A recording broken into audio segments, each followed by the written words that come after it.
سوال نمبر 1، رشید احمد صدیقی نے چارپائی کی کیا اہمیت بیان کی ہے؟ رشید احمد صدیقی نے چارپائی کی اہمیت بیان کی ہے۔ وہ کہتے ہیں کہ چارپائی ہم ہندوستانیوں کا اوڑھنا بچھونا ہے۔ ہم اسی پر پیدا ہوتے ہیں اور یہیں سے مدرسے، آفس، جیل خانے، کونسل یا آخرت کا راستہ لیتے ہیں۔ چارپائی ہماری گھٹی میں پڑی ہوئی ہے، ہم اس پر دوا کھاتے ہیں، دعا اور بھیک بھی مانگتے ہیں، کبھی فکر سخن کرتے ہیں اور کبھی فکر قوم۔ غرض چارپائی ہر جگہ کارآمد ہوتی ہے۔ سوال نمبر 2 ہے، طنز و مزاح کسے کہتے ہیں؟ لغت میں طنز کے معنی طعنہ کے ہیں۔ ادبی اصطلاح میں اس لفظ کے لیے عام بول چال میں تمسخر اور لعن طعن وغیرہ کا استعمال کیا جاتا ہے۔ اپنے مقصد کے اعتبار سے سچا اور اچھا طنز اصلاح کی غرض سے کیا جاتا ہے، اس سے کسی کو تکلیف پہنچانا مقصود نہیں ہوتا۔ مزاح کیا ہوتا ہے؟ خوش طبعی کو کہتے ہیں، ٹھیک ہے؟ طنز الگ چیز ہے اور مزاح الگ چیز ہے، اور طنز و مزاح دونوں کو ملا کر اچھی تحریر لکھی جاتی ہے۔ مزاح جو ہے خوش طبعی کو کہتے ہیں۔ انگریزی میں اس لفظ کو ہیومر کہا جاتا ہے۔ طنز کی طرح مزاح کی بھی کئی قسمیں ہیں۔ بہترین مزاح وہ ہے جس میں لطافت اور شائستگی ہو۔ اردو ادب میں شوخی اور مزاح کے اعلیٰ ترین نمونے شاعری اور نثر دونوں میں پائے جاتے ہیں۔ سوال نمبر 3، چارپائی میں رشید احمد صدیقی نے ہندوستانی معاشرت کا جو نقشہ کھینچا ہے اسے مختصر طور پر بیان کیجیے۔ چارپائی میں رشید احمد صدیقی نے ہندوستانی معاشرت کا نقشہ بہت مزاحیہ انداز میں کھینچا ہے۔ چارپائی کی مثال ہر اس ملازم کی ہے جو ہر کام کے لیے غیر مناسب ہو، پھر بھی ہر کام پر لگا دیا جائے۔ ایک چارپائی کے نیچے اور اوپر ہزاروں چیزیں نظر آتی ہیں۔ ہر قسم کا شخص چارپائی سے فائدہ اٹھاتا ہے۔ ہندوستانی گھرانوں میں چارپائی کو ڈرائنگ روم، سونے کا کمرہ، غسل خانہ، قلعہ، خانقاہ، خیمہ، دواخانہ، صندوق، کتاب گھر، شفا خانہ سب کی حیثیت کبھی کبھی ایک وقت میں ورنہ الگ وقت پر حاصل رہتی ہے۔ اس پر اناج بھی سکھایا جاتا ہے، اس پر سال بھر کا پیاز کا ذخیرہ بھی جمع کیا جاتا ہے۔ چارپائی ایک اسٹور کا کام دیتی ہے۔ لوگ دوائیاں، کاغذات، کتابیں، کپڑے، کھانے کی چیز، پیسے سب وہیں رکھ لیتے ہیں۔ کھانا کھاتے وقت ہندوستانی گھر کے بچے چارپائی پر بیٹھے کسی نہ کسی بات پر مار کھاتے رہتے ہیں۔ چارپائی قیلولہ کرنے کے کام آتی ہے۔ چارپائی ہندوستانیوں کی طرح ڈھیلی ڈھالی، ٹوٹی پھوٹی ہونے کے باوجود ہر جگہ غالب نظر آتی ہے۔ سوال نمبر 4، رشید احمد صدیقی کے طرز تحریر پر روشنی ڈالیے، مطلب ان کا لکھنے کا طریقہ کیسا ہے؟ اب آپ نے بہت سارے لوگوں کی تحریریں دیکھ لی نا، جیسے آپ نے کس کا پڑھ لیا؟ آپ نے پطرس بخاری کا پڑھ لیا، سویرے جو کل آنکھ میری کھلی، اور کنہیا لال کپور کا پڑھ لیا، اخبار بینی۔ تو اب ہم نے جب رشید احمد صدیقی کا پڑھا ہے تو ہم ان کی خصوصیات لکھیں گے۔ رشید احمد صدیقی کے مضامین باوقار ظرافت کے اعلیٰ نمونے ہیں۔ ان کی نثر میں طنز کا بھرپور وار ہوتا ہے۔ عموماً رمز و اشارے سے کام لیتے ہیں، ملتے جلتے لفظوں اور متضاد لفظوں کو خوب استعمال کرتے ہیں یا کھپاتے ہیں۔ یہی وجہ ہے کہ ان کی عبارت اکثر عام فہم نہیں ہوتی، اس کو توجہ سے پڑھنا پڑتا ہے۔ ان کے موضوعات میں تنوع ہے۔ ان کی تحریر پڑھنے کے بعد قاری داد دیے بغیر نہیں رہتا۔ ان کے یہاں دلچسپ فقروں، نادر تشبیہوں، معنی خیز اشاروں، برجستہ لطیفوں اور پرلطف انداز بیان کی وجہ سے ادبی شان پائی جاتی ہے۔ ان کے یہاں جو طبیعت کی تیزی اور ہر بات کو چٹکیوں میں اڑا دینے کا انداز ہے، اس کی نقل کوئی نہیں کر سکتا۔ ان کی زبان جو ہے فارسی آمیز بھی ہے، ٹھیک ہے، اس میں فارسی کے الفاظ بھی ہمیں نظر آتے ہیں۔ اور آپ بھی دیکھیے کہ آپ کو ان کی تحریر میں کون سا پیراگراف سب سے زیادہ اچھا لگا، کون سا پڑھ کے آپ کو جو ہے ہنسی آئی اور آپ نے داد دی۔ اور اگر مجھ سے کوئی پوچھے گا تو میں بتاؤں مجھے کون سا پیراگراف جو ہے پڑھ کے بہت ہنسی آئی تھی۔ مجھے جو ہے وہ والا جو تھا نا جس پہ لکھا تھا کہ کھانا کچن سے چلا اور ساتھ میں بچے اور مرغیاں اور بلی، اور جو ہے وہ بہت ہی مطلب مزاحیہ وہ تھا، اس میں انہوں نے جو نقشہ کھینچا ہے وہ بہت ہی انداز زبردست تھا۔ آپ لوگ کمنٹ میں ضرور لکھیے گا، ٹھیک ہے؟ جب آپ یہ سبق پڑھ لیں گے، ریڈنگ کر لیں گے، کام کر لیں گے، تو اس کو اچھی طرح پڑھ کے اور ہمیں ضرور بتائیے کہ چارپائی میں کون سا پیراگراف جو ہے آپ کو بہت زیادہ اچھا لگا، ٹھیک ہے؟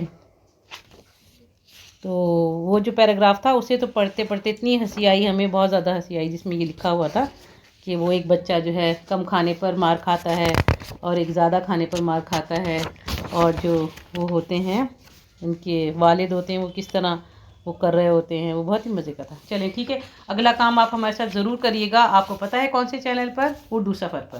اور انشاءاللہ تو اب ہمارا ختم ہو گیا. اب ہم آئیں گے افسانے کی طرف. افسانے میں ہم پڑھیں گے عبرت. ضرور پڑھیے گا ہمارے ساتھ.